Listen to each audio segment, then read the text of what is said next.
Uh, I'm a little dismayed to hear that she doesn't think that we are friends. I always thought that we were, but maybe I was deceived. Kay Senator Amy, mayroon siyang pahayag sa media na meron pang hangarin si Senator Amy na gusto niyang magkabalikan ang relasyon ng kapatid niya si PBBM at yung kaibigan niya si BP Sara. What's up mga kababayan? News that matters here. Dito sa video natin ngayon na ating panonoodin o pakikinggan si General Macanas mga kababayan. Kagabi lamang kasi mga kababayan ay nagbigay payag nga itong si Bongit no? At kanyang sinalita na dismayado di umano ito kay VP Sara. Ang kapal naman talaga ng pagmumukha. Sila na nga ang namumuntirya, sila na nga ang sumisira o namumulitika sa mga Duterte. Tapos ngayon sila pa ang feeling victim sa mga ginagawa nilang pag-iipit kina VP Sara, Senator Bato, Bongo, Tatay Digong, Harry Roque at iba pa. Ang kapal naman talaga. Nawika nga ni General Macanas paawa effect. Itong si Bongit sa harap ng kamera. Dagdag nyo pa mga kababayan, itong kapatid niya no, na si Amy Marcos, gusto niya di umanong pagbatiin. Itong sina VP Sara at Bongit, naku naman po. Wag naman sana, mukhang gumagawa na naman kayo ng luto dyan, no? Dahil alam nyo na may paparating na eleksyon na gusto nyo mahila na naman kayo sa mga ratings nyo, sa mga boto nyo at gamitin ang mga Duterte. Wag na wag tayong papayag doon mga kababayan. Matuto na tayo, no? Pero bagong lahat mga kababayan, huwag nyo po sana kalimutang mag-like at subscribe para updated ka sa mga uploads ko araw-araw. At kung maaari mga kababayan, no skip ads po tayo sapagkat malaking tulong po ito. At yun na nga no mga kababayan, sila pa ang nagsabi na nabudol daw sila mga kababayan ni VP Sara ng mga Duterte. Itong mga pulahan na sinatambali sa Bongit, na sila pa ang feeling victim ngayon at paawa effect sa harap ng mga bayarang media. Hay nako, kinukuha na naman ang simpatsya ng nakararami sa atin, no? Huwag tayong pabudol mga kababayan, huwag tayong magpaniwala sa mga drama-drama nila ngayon. Kung kaya naman hindi ko na patatagalin pa, ito na ang buong video. Magandang araw mga kaibigan. Pag-usapan natin ngayon ang pahayag o paliwanag ng Pangulong Marcos Jr. Bakit itong pag-alis niya papunta sa Laos, for the first time, hindi niya dinesignate si VP Sara as caretaker sa Philippine government. Isang executive committee ang binuo para yun ang mamahala sa bansa habang walang presidente. And then, may pahayag pa ang Pangulo tungkol sa relasyon nila ni VP Sara ngayon na nadismaya siya at na-deceive, nalinla. Okay. Panoorin natin itong short video na ito posted by Manila Times. Sir, my question is about the home front. Ito ho ang unang biyahe ninyo that you did not designate the Vice President as the caretaker. How should we read into this, Mr. President? Oh, because she's not part of the administration anymore. She's still in government, but she left the administration. So she's not part of the administration anymore. So she's not not part of the day-to-day running of what we are doing. So it would be unfair to ask her to now to impose that duty on her, since that's not part of her work now. Should this not be construed as a complete falling out or maybe a sign of distrust on your part towards her? No, it's a very practical. It's a very practical reason actually. That's how I came to that conclusion. If you notice the membership of the executive committee are all part of. They're all members of the cabinet up to now. So that would seem to be the obvious way to handle it. Sir, ang sinabi po niya hindi raw kayo friends.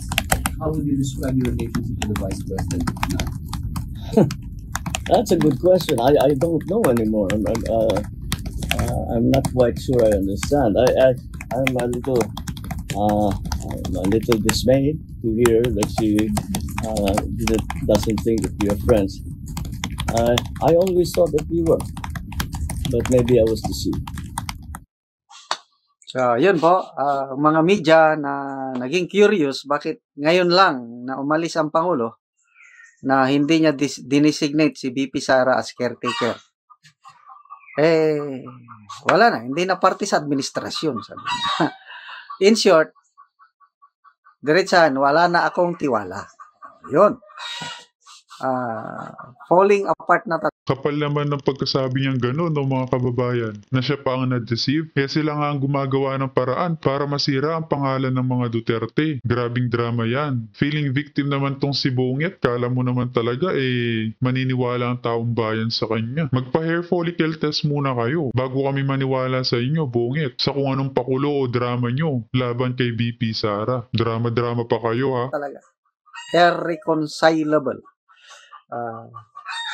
Believe din ako kay Senator Amy. Mayroon siyang pahayag sa media na mayroon pang hangarin si Senator Amy na gusto niya magkabalikan ang relasyon ng kapatid niya si PBBM at yung kaibigan niya si VP Sara. Okay? So ano sa tingin niyo? May pag-asa pa ba? Wag na. Anong may pag-asa pa gagamitin na naman yan ang mga Duterte dahil malapit ng eleksyon Kapal naman ng pagmumukha mga kababayan. Na magkabalikan yung dating relasyon ng unity o final na, permanent divorce na ang unity. Okay, maalala ko, panahon ni PRRD. Correct me if I'm wrong. Paminsan-minsan lang lalabas bibihirang magbiyahe si PRRD panahon niya dahil nagkaroon ng pandemic, nagkaroon ng giyera sa Marawi. So hindi ko maalala kung nung umaalis siya, dinidesignate ba niya si VP Leni na caretaker. Nung una, maganda pa naman ang relasyon kasi kahit magkaibang partido sila, binigyan ng posisyon ni PRRD si VP Leni, naging party din ng gabinete. Housing ata. National. At saka kung naalala nyo mga kababayan, itong planong pagpapatalsik kay VP Leni noon sa kanyang posisyon, kesyo lutang daw siya, wala siyang ginagawa, pero si PRRD mismo ang pumigil dito, Nawinika niya sa mga minority at majority group na walang patutunguhan itong impeachment o pagpapatalsik kay VP Leni. Ganyan makatao ang sang Duterte na kahit kalaban o hindi niya kapartido, hindi niya gagawa ng masama. Di kamukha ng mga iba dyan, gawin ng lahat masira lamang ang kalabang kampo upang sila ang maluklok sa Malacanang sa mahabang panahon. Mga ganit talaga. Housing program. So, secretary. So, palagay ko pwede pa. Kailang grabe na ang batikos ni VP Leni kay PRRD, lalo na sa war on drugs, nung sinisiraan na ni VP Leni ang gobyerno kahit sa United Nations, ayun na, talagang siguro hindi na dinidesignate. Malala ko, ang executive secretary ata ni PRRD noon ang dinidesignate na caretaker. Hindi na si VP Leni. Normal. Kung kanino ka magtiwala, doon mo iwanan na. Total, ilang araw lang naman ang pagkawala ng presidente. Okay, so malala ko, panahon ng Marcos Sr., may mga ganyan din na sumasalungat sa patakaran ng Marcos Sr. Correct me if I'm wrong. Merong isang Kit Tatad salungat. Kinokontra niya ang policy ng Marcos Sr. Kit Tatad, Francisco Kit Tatad. Alam niyo ang ginawa ni President Marcos Sr.? Tinawag niya si Kit Tatad. Ginawa niyang press secretary. Yan ang nabasa kong kwento. So, medyo may kakaibang leadership style ni Marcos Sr. na kung sino yung sumasalungat, instead ng laban, parang kinakaibigan. At you become a part of the team para magkaisa tayo. Okay. Isa pa, yung si Senator Benigno Aquino. Pasensya na, medyo maingay. Nasa farm ako, maingay yung manok. Mayroon kasi akong subscriber na palaging napapansin ang kutak-kutak ng mga manok. Okay. Si Senator Benigno Aquino, posisyon. Kumukontra. Kaya yun, nagkasalungat sila. But then, ito yung believe lang ako kay Marcos Sr. Kasi nung nagmartial law na ang verdict kay Ninoy Aquino is death. death sentence o firing squad ba yun? Kasi napatunayan na nakipagkutsaba si late Ninoy Aquino sa CPP-NPA para pabagsakin ang gobyerno. Isang example yan, yung Plaza Miranda bombing. Lumabas ang mga testigo, si Ninoy Aquino nakipagkutsaba kay Joe Masison para bombahin yung rally ng Liberal Party sa Mindiola. Tama, Mindiola ba yun? At maraming namatay, maraming nasugatan si Ninoy lang. And then marami pang ibang ebidensya pangyayari na napatunayan sa isang military tribunal na treason. So, death by firing squad o ano ang sentensya. So, instead na isakatuparan yung death sentence, pinigilan ni President Marcos Sr. Doon mo makikita yung kanyang leadership na siguro na may nakita siya something kay Ninoy na kailangan natin itong oposisyon na ito. Pinabayaan lang niya, hindi sinakatuparan. Then, nung nagkasakit si Ninoy, yung heart problem, sino ang tumulong para mapunta sa Amerika si Ninoy? Ang Marcos government, through the First Lady Imelda Marcos, silang nag-arrange sila lahat para magamot. Doon mo makikita ang ng Marcos Sr. Paano niya i-deal ang oposisyon ba? Ang layo ni Bungit sa tatay niya, mga kababayan. Kung ang tatay niya noon ginakaibigan ng mga oposisyon, siya dahil sa under sa kanyang asawa, takusa di umano, ayan, nagiging weak lalo. Naku naman po, nahinayaan niya na lang na ang mga nakapaligid sa kanya, kamukha ni Tambalos Liza at mga bangag niyang friends, di umano, ang kumontrol sa gobyerno ngayon. Ay nako, wala nang say-say talaga. Kaya, one of the best presidents we ever had, yung Marcos Sr. Para sa akin, I don't know sa inyo. Kaya, hindi naman perfect yung government ni Marcos Sr. May mga pagkakamali rin siya. Kailang marami siyang magandang ginawa. Kaya, ako tinuturo ko sa aking mga anak, mga apo, kung ano talaga ang nagawa ng Marcos Sr. sa ating bansa. Kasi, yung formative years ko habang lumaki ako during Marcos Sr. presidency. Kita ko maganda, overall magandang pamamalakad, magaan ang buhay, magandang ekonomiya natin panahon ni Marcos Sr. Medyo naiba na lang nung nagkasakit siya dahil hindi na siya makapag-isip ng maigi dahil kidney, marami siyang sakit eh. So nung medyo hindi na maganda yung health condition na yun na may nakialam na. Hanggang dumating yung panahon yung assassination ni Ninoy Aquino na pilit na isinisisi kay Marcos Sr. But no way, hindi gagawin ni Marcos Sr. yun. Mayroon lang mga nagpakana. It's now a common knowledge. Ano yun ang CIA para pabagsakin si Marcos Sr.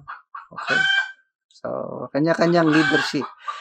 Mabalik tayo kay PRRD at ang relasyon niya kay BP Leni. Mayroong move noon, mga kongresista na super majority suportado kay PRRD. I-impeach si BP Leni. Kasi kumukontra eh. Galit ang mga mambabatas. I-impeach natin. Nagsalita si Tatay Digong.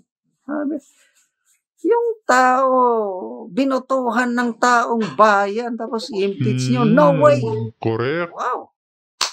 Yun ang tunay na leader. So, sa isang banda, kung i-impeach siya, maganda para kay PRRD, para wala nang mag-criticize. Di ba? Kailang iba. Ang iniisip ni PRRD yung ma-disenfranchise yung mga tao na bumoto kay BP Leni. Kaya, wag niyong impeach dahil binutuhan siya ng taong bayan. Let it be, let her finish her term. Mayroon yan. Ilang beses ko nang napanood sa Facebook Reel. Mabuti nga at may Facebook Reel at yung mga short statements na gano'n, napapakinggan natin. Kaya walang nangyaring impeachment kay VP Leni dahil nagsalita ang presidente. Kumusta ngayon? Di ba, maugong ang balibalita na i-impeach si VP Sara. And in fairness kay presidente, nung Correct. hindi pa nag-resign si VP Sara as Deputy Secretary, nung best friend pa sila, may plano ng impeach a year ago, more than a year ago, nagsalita ang presidente. Wala namang rason na i-impeach si VP Sara. No to impeachment. Nung nagsalita ang presidente, nawala yung impeachment. Ngayon, na hindi na magandang relasyon, itutuloy na bang impeachment? Lalo na ngayon, yung mayroong statement, yung tanong ng media na hindi na daw sila friend. Hindi na sila magkaibigan. Kaya, anong reaksyon ng presidente? Dismayado. And then, doon ako nabigla yung end of his, I was deceived. Sino? Si VP Sara, nilinlang niya si PBBM na kunwari magkaibigan at ngayon niloko. Ano ba yun? Sino bang lumapit? Yan ang tanong. Hindi naman, Duterte and Marcos family, magkaibigan na noong una. Dahil ang tatay ni PRRD, cabinet secretary ni Marcos Sr. noon. Yun ang relationship. Kaya lang, sabi ni VP Sara, hindi naman kami magkaibigan kasi ang kaibigan ko talaga si Senator Amy. Sa tingin ko, totoo naman. Naging magkaibigan lang kami nung eleksyon. Ngayon, wala nang eleksyon, hindi na. Ganun lang. Sino bang lumapit? Sino bang nagpatulong? Hindi ba ang Marcos family ang lumapit kay VP Sara na ang hiling lang, gagawin lang presidente, tatakbong presidente si Mayor Inday Sara, gagawin lang busy si Bongbong Marcos. Di ba ganun ang pangyayari as narrated by Senator Amy? Kaya, it's a marriage made in heaven, sabi ni Senator Amy, nung pumayag, si VP Sara, nga si BBM na lang ang magkandidatong presidente, mag-VP lang si VP Sara. Tuwan-tuwa ang Marcos family. So, ang lumapit sila. So, sinong na-deceive? At ang sinasabi ni VP Sara ngayon na kaya pumayag siya na mag-tandem sila, vice president lang siya, kasi yung continuity, gusto niya na kung anong nasimula ni PRRD itutuloy ng Marcos administration, kaya pumayag siyang VP. Sino ngayon ang natutuloy ba ang mga magagandang programa? Sinong nanloko? Sinong na-deceive? So, kayo na po ang bahala maghusga.